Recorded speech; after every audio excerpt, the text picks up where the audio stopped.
Hello friends, সবাই কেমন আছেন? নিশ্চয়ই ভালো আছেন। সবাইকে লিপিস সিম্পল ব্লগে স্বাগত। এখানে দেখে নিন কয়টা আমি 3টে আলু সিদ্ধ নিয়েছি, সাদা তেল নিয়েছি, একটু ময়দা নিয়েছি, লঙ্কার গুঁড়ো, জিরে গুঁড়ো, সিমই, আর নিয়েছি একটু বাড়িতে পনির ছিল, আর চিনিটা এখানে দেখাতে ভুলে গেছি, চিনিও নিয়েছিলাম। ছেলে বায়না ধরেছে ওকে কিছু মুখরোচক স্ন্যাক্স বানিয়ে দিতে হবে, একটু ঝাল ঝাল করে। তাই এই আলুটাকে আমি ম্যাশ করে নিচ্ছি। এর মধ্যে লঙ্কার গুঁড়ি, একটু চিনি আর ধনে গুঁড়ো একটু দিয়ে মেখে নিচ্ছি।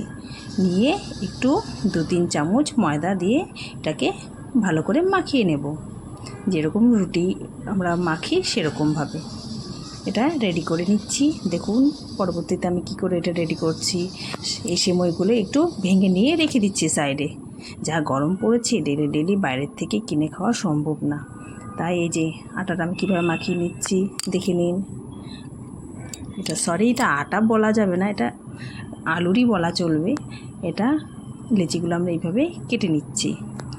কেটে নিয়ে গোল গোল করে আমি এটা রেখে দেবো সাইডে। আপনারা কেমন আছেন? নিশ্চয়ই ভালো আছেন, আমিও ভালোই আছি।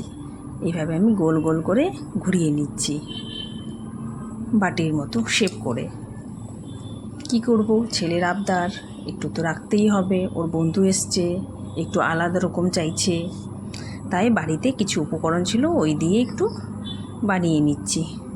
দেখি কীরকম হয়। সিমইগুলো এর মধ্যে দিয়ে দিচ্ছি। সবগুলো এইভাবে একে একে করে নেব। সবগুলো করে রেডি করে রেখে দিচ্ছি। রেখে দিয়ে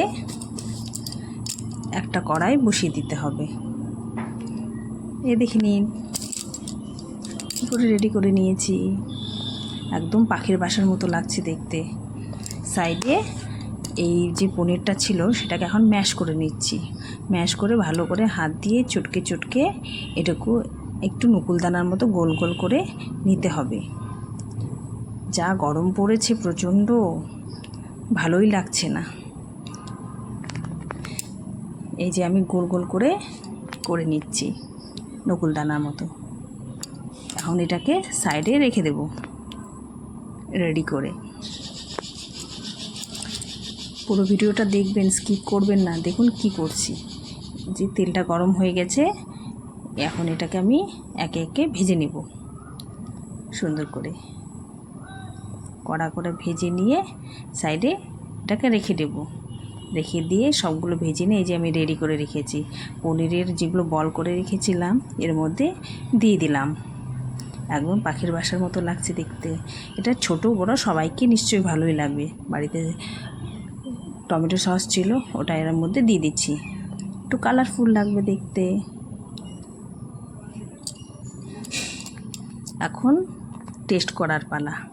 আমরা তো খেয়েছিলাম, ভালোই লেগেছিল। আপনারা বানিয়ে দেখবেন কীরকম লাগলো এই স্ন্যাক্সটা।